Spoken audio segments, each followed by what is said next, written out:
50 minutos de la mañana. Y dice Felipe Chapman que el problema más que económico es político. Quiero preguntarle precisamente eso a nuestro siguiente invitado, quien ya está conectado, Melissa. Sí, está conectado. Don Ricardo Lombana, ex candidato a la presidencia de la República y hoy, pues, ya formalmente presidente del partido Otro Camino. Don Ricardo Lombana, buenos días, bienvenido. Buenos días, Edwin. Buenos días a todos en la mesa y a toda la audiencia de Panamá. Problema político más que económico, dice el economista Felipe Chapman. ¿Qué diría Ricardo Lombana a esa premisa? Coincido plenamente. Lo venía escuchando y sí, hoy es ya un problema político e incluso desde el inicio he estado sosteniendo que es más un problema político que económico. El detonante fue el tema relacionado al congelamiento del precio del combustible y el alto costo de la vida, pero fue un detonante. Y parte de lo que he estado planteando estos días y lo que ha estado planteando el movimiento Otro Camino es que al gobierno le ha faltado la capacidad, cosa que obviamente no nos sorprende a estas alturas, de leer el origen del problema o leer el origen de la protesta, que es un vaso derramado de una acumulación. Incluso yo me atrevo a señalar, Edwin, que la acumulación de la frustración trasciende este gobierno. Es decir, es un ciudadano completamente hastiado de un sistema que solamente ha apostado a estos abusos a los que se refería Felipe, para ciertos grupos, ya sean grupos políticos o grupos económicos o actividades económicas en particular, en detrimento del beneficio de las mayorías. Y los abusos no son solo, obviamente, los gastos exagerados, la corrupción, los sobreprecios, los beneficios, los privilegios, todo lo que hemos visto. No es solo eso, sino que todo eso se contrapone con la ausencia de lo básico para la vida digna, es decir, servicios de salud dignos, acceso a alimentación, alimentos, acceso a agua potable, ¿no? Acceso a medicamentos. O sea, y el gobierno derrama el vaso cuando le dice a la población no hay plata. El gobierno viene hablando de no hay plata desde que fue a apagar el fuego en Colón, Edu. Si recuerdas, si revisas las palabras del presidente de la República, cuando el presidente finalmente se aparece en Colón, luego de un par de días de protesta, él se refiere a que, por ejemplo, no se había iniciado obras como el Hospital Manuel Amador Guerrero y otras obras de infraestructura que no habían podido cumplir porque hablaban de que la pandemia los había complicado económicamente y no existía el recurso. El gobierno viene consistentemente ya desde hace algún tiempo esgrimiendo la excusa de la falta de recursos, pero por otro lado la población está viendo los excesos tanto del sector político hoy en gobierno como los excesos traducidos en algunas iniciativas para el sector privado también que no son oportunas ni son convenientes, refiriéndome por ejemplo al tema de los incentivos y los créditos fiscales. Así que sí considero que es un problema político y que el gobierno no ha sabido leer que esto va mucho más allá del congelamiento de precios o de incluir en la canasta básica algunos elementos, algunos alimentos adicionales, sino requiere una solución política y coincido con el planteamiento de que debe ser algo contundente y no solo una curita. Políticamente hablando, Ricardo Lombana ha tomado han tomado con él contacto desde las esferas gubernamentales. No, aún no han hecho contacto y desde hace bastante tiempo no se hace eso. Reconozco, y creo que lo he dicho en este programa, que al inicio de la pandemia, sí hubo una iniciativa de llamar a actores políticos para recabar ideas, recabar propuestas, tratar de lograr algún tipo de consenso y unidad en cuanto a las propuestas políticas públicas y medidas que se iban a implementar en su momento. Pero ahora no solo no hay eso, y no creo que solo sea la falta de interés, sino que veo un gobierno completamente desarticulado, que es lo que más me preocupa. Me preocupa más que la decisión que tomen para tratar de salvar la crisis, es la falta de capacidad que exista en este momento con un presidente que ya es muy débil y ha mostrado una debilidad y una ausencia de liderazgo durante estos 3 años, ahora en una situación contra las cuerdas y aunque no se deben mezclar ambos temas, hay que decirlo, un presidente también pasando por un momento personal, por una situación lamentable de salud, que también evidentemente debe influir en un momento como este. Entonces preocupa la capacidad de tomar este toro por los cuernos y tomar decisiones extraordinarias que nos saquen de este ¿Sabe, ¿Sabe por qué le hago esta pregunta a Ricardo Lombana? Porque, a ver, rápidamente veamos el país. Focos de protestas en David y en San Félix, Tolé, allá. Santiago de Veraguas y sus alrededores.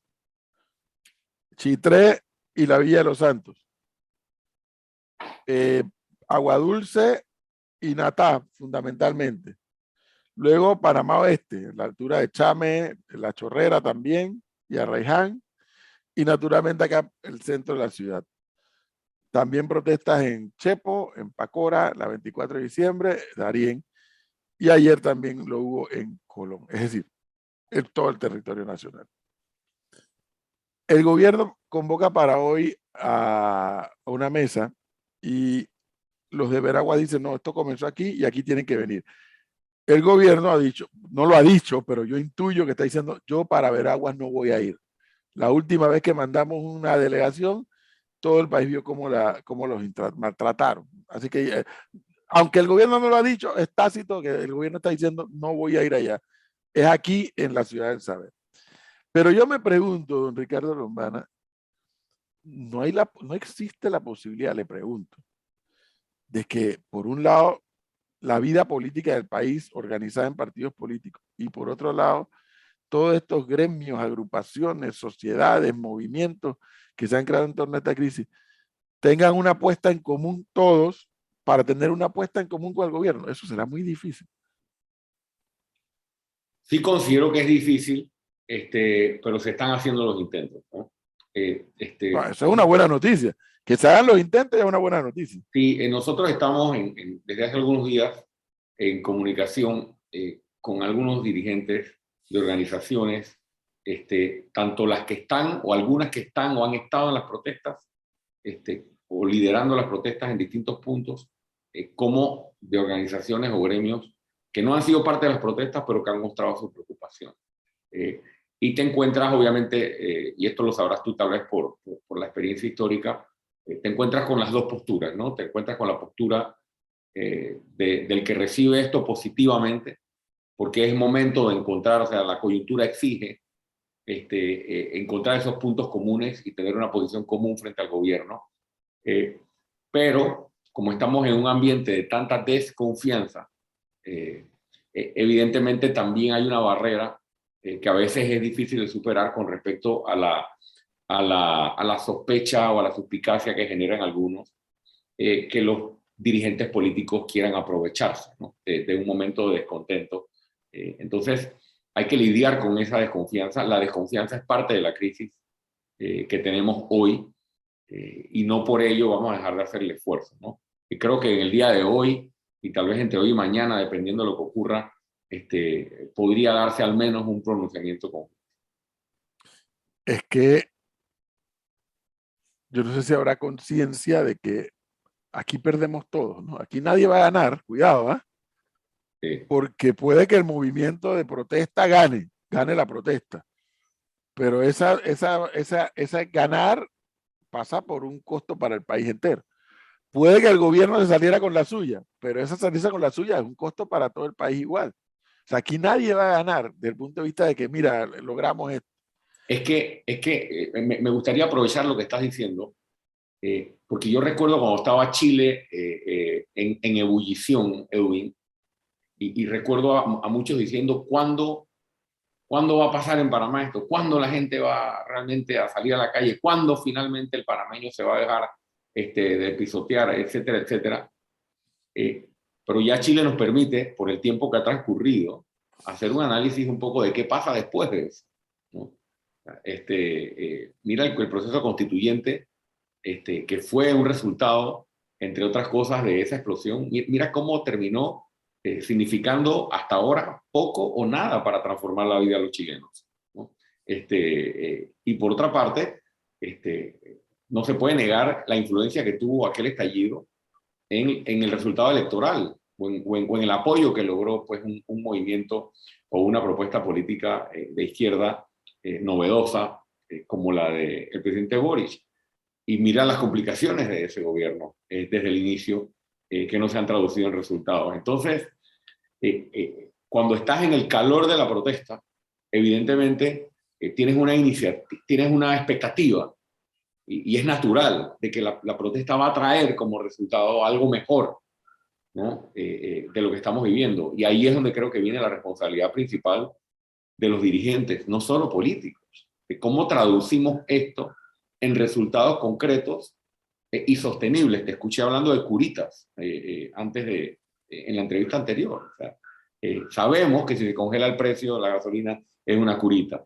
Sabemos que si se suspenden temporalmente algunos gastos superficiales, superfluos, incluso nombramientos de botellas y demás, son curitas, porque el sistema político sigue estando basado sobre el nombramiento a cambio de pago de favores, es decir, basado en el clientelismo.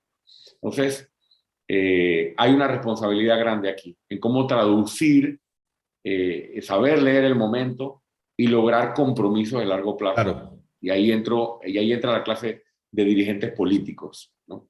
Don Ricardo, ayer le hacía esta misma pregunta al señor José Isabel Blandón. Lo que estamos viviendo hoy, el próximo presidente le va a pasar factura y va a tener que hacer una reforma tributaria, le guste o no. Y eso es así porque las matemáticas no mienten y la economía tampoco.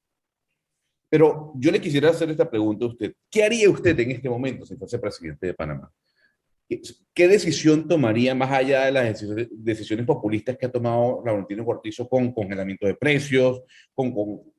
Usted, si fuese presidente, ¿qué decisión tomaría para calmar a la población? Bueno, yo no puedo contestar esa pregunta sin decir que hubiésemos tomado las decisiones previas para no estar aquí. Yo le compartía al profesor Edwin Cabrera hace algunos minutos, porque nuestro equipo estaba obviamente revisando todo esto, un documento con una propuesta específica entregada al gobierno nacional en noviembre del 2020. En noviembre de 2020 nosotros le presentamos al presidente de la República y al gobierno nacional un paquete de medidas de contención del gasto que debían tomar de inmediato para no seguir creciendo una situación que podía generar explosión social o descontento social. Entonces no te puedo contestar esa pregunta sin hacer énfasis en que hace ya año y medio o a principios de la pandemia teníamos claridad de que si estábamos en gobierno en un momento como ese o hubiésemos asumido gobierno en un momento como el que asumió Laurentino Cortizo, parte esencial de nuestra propuesta política en campaña era precisamente el recorte presupuestario, el recorte del gasto público, sobre todo en lo que tiene que ver con planillas, gastos innecesarios y muchos otros rubros que ustedes me han escuchado mencionar anteriormente. Pero vamos a asumir el escenario de que yo estuviera al mando del país con el país en crisis como está. Lo primero es entender que la población no solo está pidiendo medidas económicas de congelamiento. La población está diciendo, me cansé de tu sistema que abusa de mí. Ok, ¿cuáles son esos abusos? ¿Por qué la gente se siente abusada? Primero, porque sabe que sí hay recursos y se están destinando para lo no necesario, para lo no importante. Entonces, lo primero que hubiésemos hecho hubiese sido, lo pusimos, lo he dicho en varias entrevistas estos días y lo pusimos en nuestras redes de manera formal, le hubiese solicitado la renuncia al ministro de Economía y Finanzas, que tengo que decir que era una figura que gozaba de respeto o de mi respeto al principio de la administración. Incluso resalté como uno de los nombramientos positivos en el gabinete, pero que ha decepcionado a un país. Le pediría la renuncia y al nuevo ministro de Economía y Finanzas le pediría que venga debajo del brazo con un paquete de medidas de contención del gasto agresivo, como las que están en el documento que nosotros presentamos hace año y medio, que no solo son medidas que tienen que ver con viáticos, viajes, gastos de movilización, doble salario, recorte de emolumentos para el sector público, sino también tiene que ver con reducción y contención, de reducción de la planilla estatal. Segundo, estaría más concentrado en reactivar la economía rápidamente y poner a mover la economía, que en seguir viendo de dónde saco fondos para que con fondos públicos tratemos de apagar fuegos mediante subsidios que tenemos que cubrir con más endeudamiento o con aumento de impuestos en el futuro, como bien lo dices tú. Yo pienso que el exceso de subsidios, el mantenimiento del vale digital y estas medidas que pueden ser necesarias, el gobierno las ha visto como un salvavidas ante su incapacidad de poder reactivar la economía y generar empleo. Yo como presidente, en un momento como este, no solo estaría sabiendo o procurando leer mucho mejor la molestia ciudadana que tiene que ver con el hartazgo de un sistema que abusa del panameño, sino también sentado con el sector privado, ¿no?, a revisar las medidas que necesitamos tomar para reactivar rápidamente la economía. Y te menciono 2 o 3 cosas. La primera es, ¿qué pasó con aquel programa anunciado con bombos y platillos de que para poner a mover plata en la calle iban a destinar una parte importante de fondos que se estaban obteniendo en financiamiento para obras comunitarias de rápido resultado? Pintura de infraestructuras, limpieza de veredas, tapar los huecos, construir microobras en las comunidades. Eso duró 2 o 3 semanas. Y eso lo han hecho varios países durante la pandemia y ha resultado, genera ingresos, le da dignidad a la gente porque es trabajo y pone a mover la economía. Aparte que son obras que se necesitan.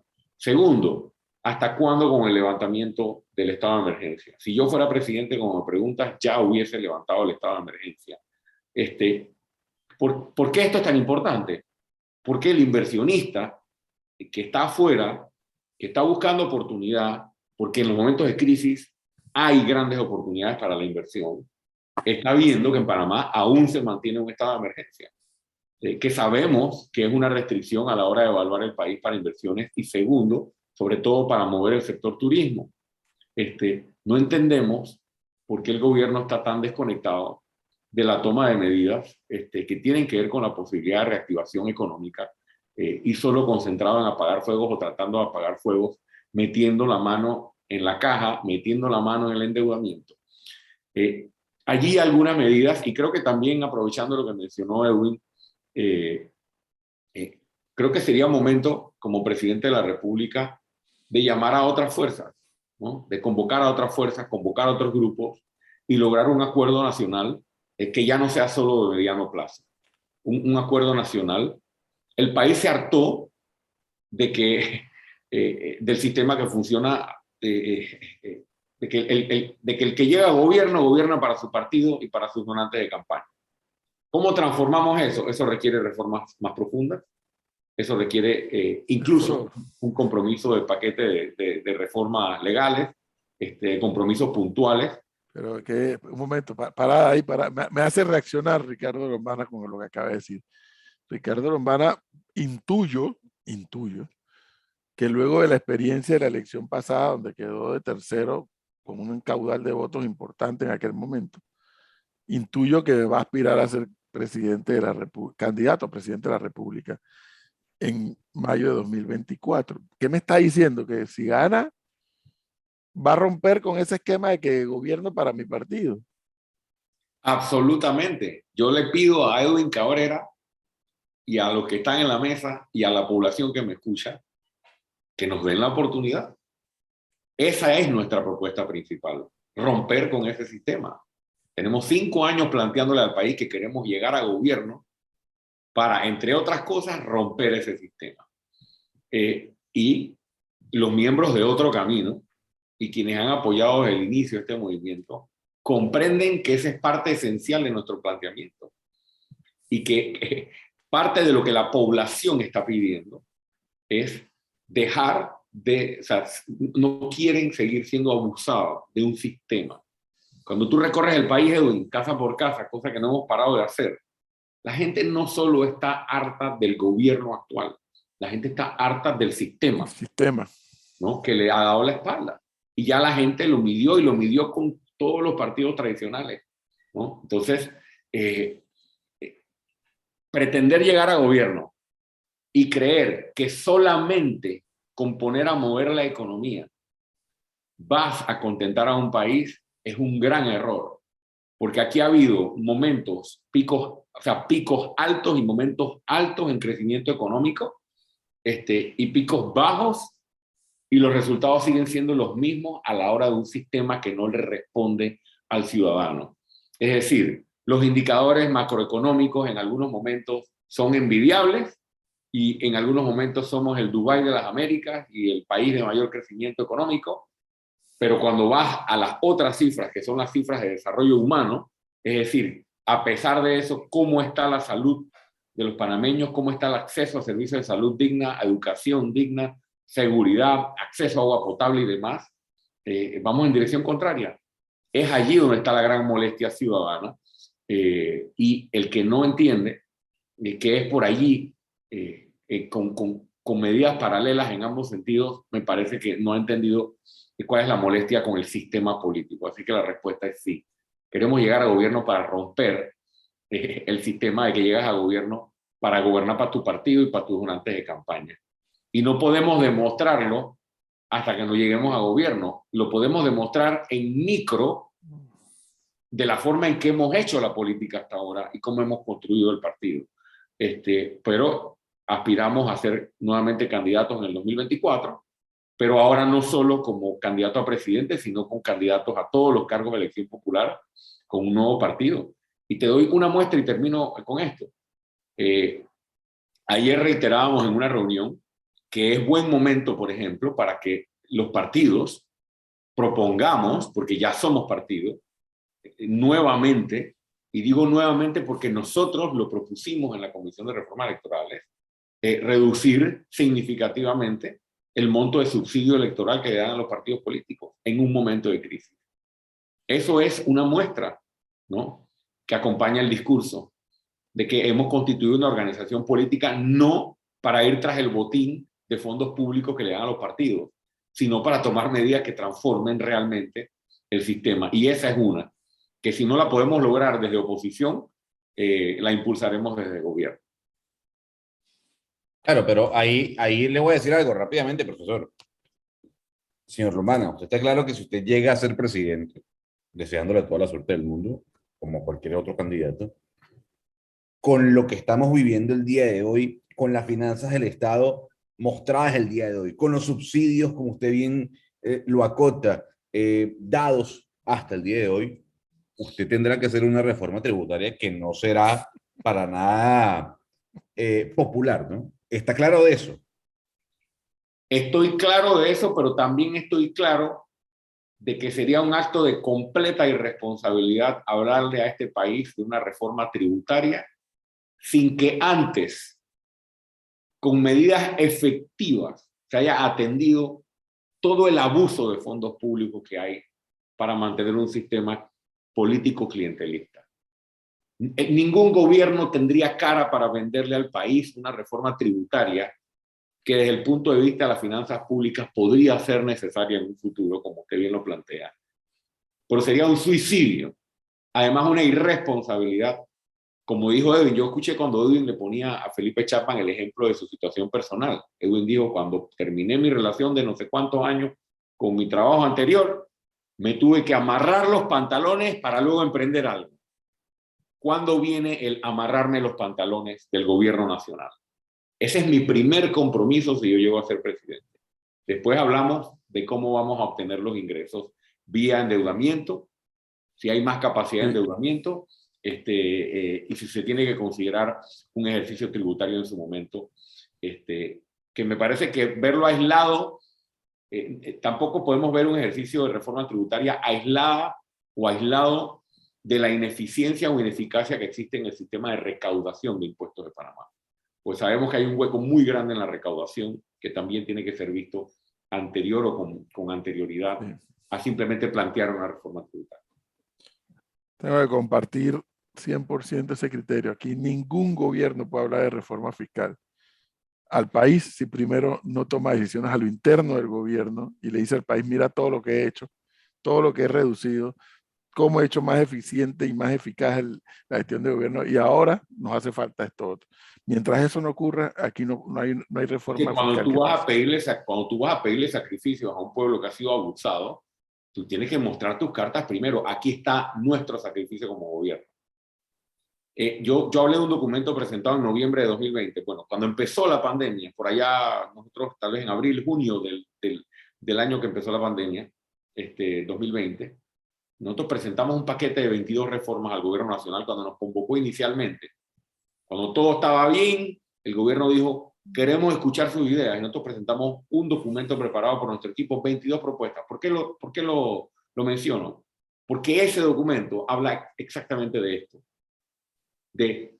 Va a haber que pedirle sacrificios a la población, pero no equivoque, presidente, en salir a pedir sacrificios a la población si primero el gobierno nacional no muestra este listado de sacrificios por parte de la administración pública.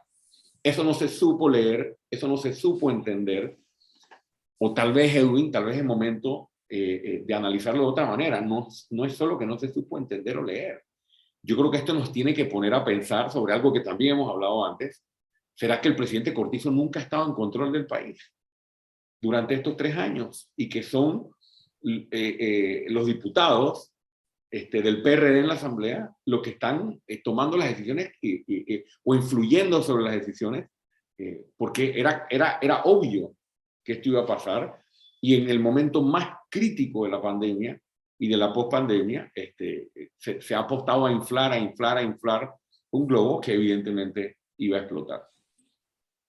Si Ricardo Lombana es convocado por el gobierno a la mesa del diálogo, ¿va a asistir?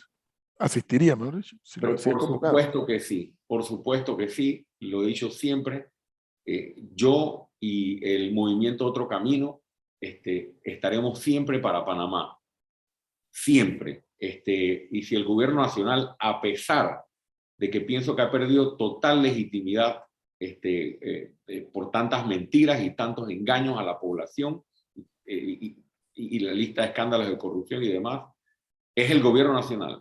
Y hay un momento de crisis, y aquí no queremos muertos, aquí no queremos violencia, aquí no queremos un caos económico que nos termine de hundir. Y si nos llaman, ahí estaremos para presentar propuestas y para procurar que haya compromisos concretos.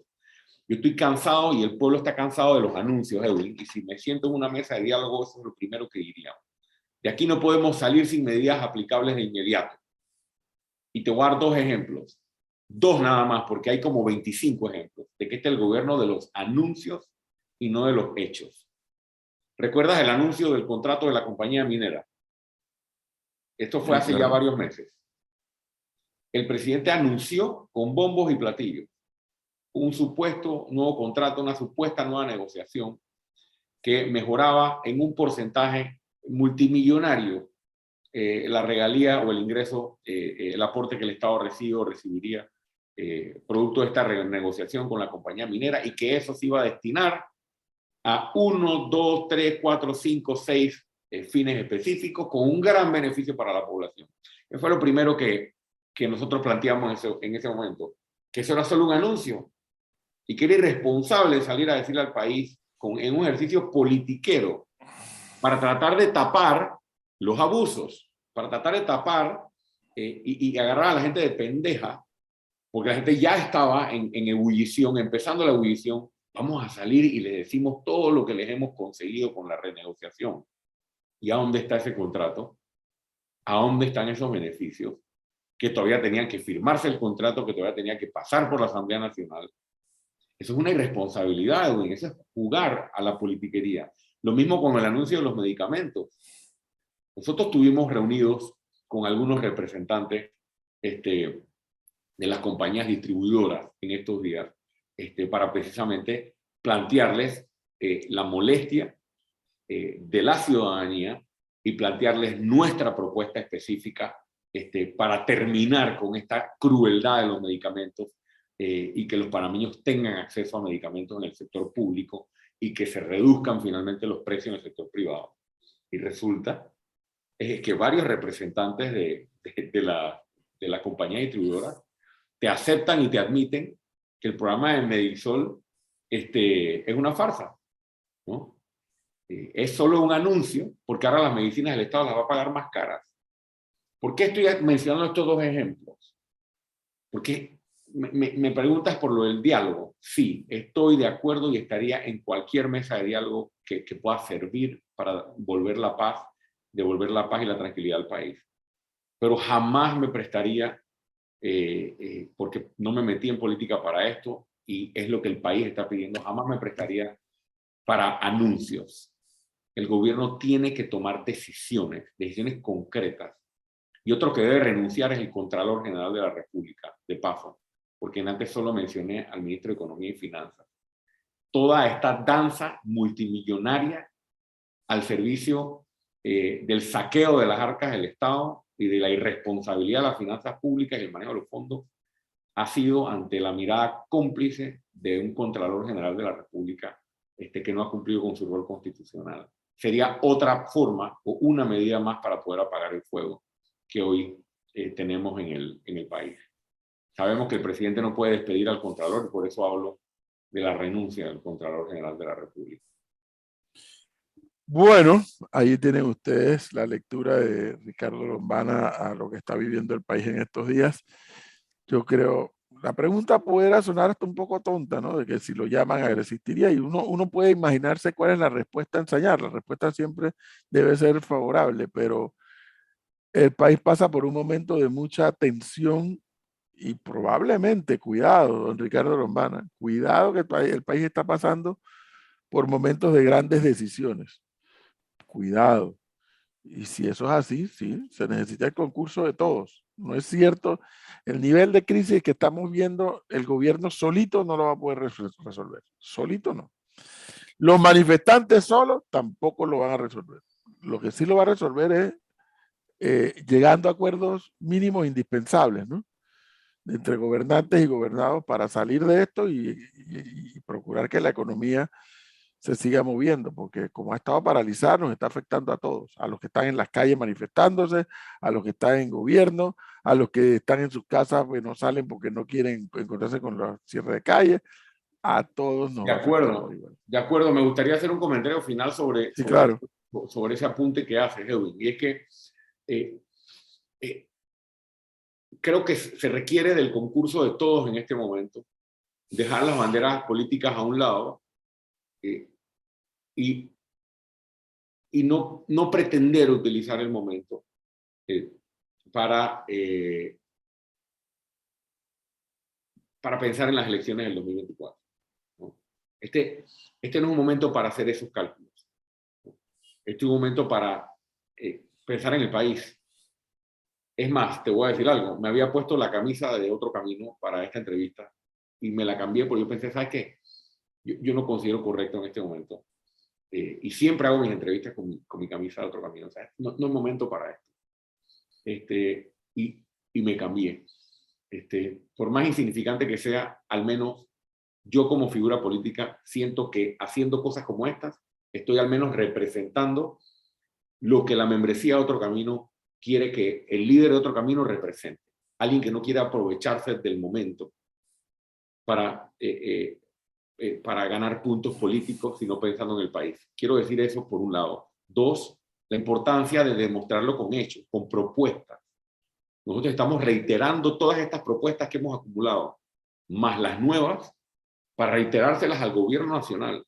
Es decir, no estamos allá afuera solamente dándole palo al gobierno por habernos traído hasta aquí, sino también desde nuestro punto de vista cuáles son las vías de solución al problema en corto plazo y en largo plazo. Y finalmente, hablas de todos los actores, Edwin. Quiero hacer un comentario sobre los gremios del sector privado. Así como le hacemos un llamado de atención o un llamado respetuoso a otros sectores y ponemos el dedo apuntador sobre el gobierno nacional, aquí todos perdemos con los cierres, todos perdemos. Pero los gremios del sector privado también tienen que sensibilizarse en sus pronunciamientos con respecto a lo que la población está sufriendo. Y me refiero a que salir a apuntar el dedo sobre los manifestantes únicamente es también no entender la frustración acumulada de 5, 10, 15, 20 años de abuso de un sistema. Entonces, ojo con los planteamientos, porque sabemos, Edwin, que dentro de todo lo legítimo de la protesta están los grupitos que quieren pescar en río revuelto e impulsar agendas ideológicas y demás en medio de esto. El sector privado tiene que saber leer eso, porque en otros países tal vez no se supo leer en su momento. Sí. Y hay que entender y tener empatía que la mayoría de las personas que están afuera protestando lo hacen de manera legítima y tienen todo el derecho a estar cabreados. Sí, que los cierres de calle tienen afectación, por supuesto que tienen afectación. Pero si yo tengo 20 años viendo cómo me roban a través de las planillas brujas en la Asamblea Nacional, ¿a mí qué me va a importar cerrar una calle que pueda afectar a un tercero? Si ya estoy contra la pared y mi familia está contra la pared y tengo 20 años contra la pared. Hay que saber entender a la ciudadanía. Y hay un punto de cabreo y eso es lo que hay que detener con medidas concretas. Todos tenemos que dar nuestro aporte. Y parece que hay gente que en Panamá le cuesta hacer lectura política del panorama. Eso sí lo tengo yo muy claro. Le cuesta entender y hacen el análisis del hecho que tienen por delante. Incluso algunos ministros que no revisan hacia atrás. Unos ministros que salen con unas declaraciones que tú dices, Dios, o sea, ¿cómo dicen semejante cosa, no? Que el pueblo recibe como bofetadas, ¿no? Pero bueno, aquí estamos para las que sea, como se dice popularmente, y estaremos para el país en la búsqueda de soluciones. Bueno. Reiterarle a mis, diría, compañeros o compatriotas, dirigentes políticos de otros partidos, dirigentes independientes, que este no es momento de pensar en las elecciones, ¿no? Es momento de pensar en cómo salimos de esto y cómo saber leer lo que la población quiere. Pregúntale a toda esa gente que está allá afuera en la calle protestando si les preocupa la elección del 2024. Por supuesto que no. Nadie está pensando en eso allá afuera. Pero algunos políticos que no han sabido leer piensan que esto se soluciona votando diferente en el 2024. No, tenemos que primero llegar al 2024 con un país estable y un país que se recupere económicamente. Bueno, don Ricardo Lombana, muchas gracias por compartir este tiempo.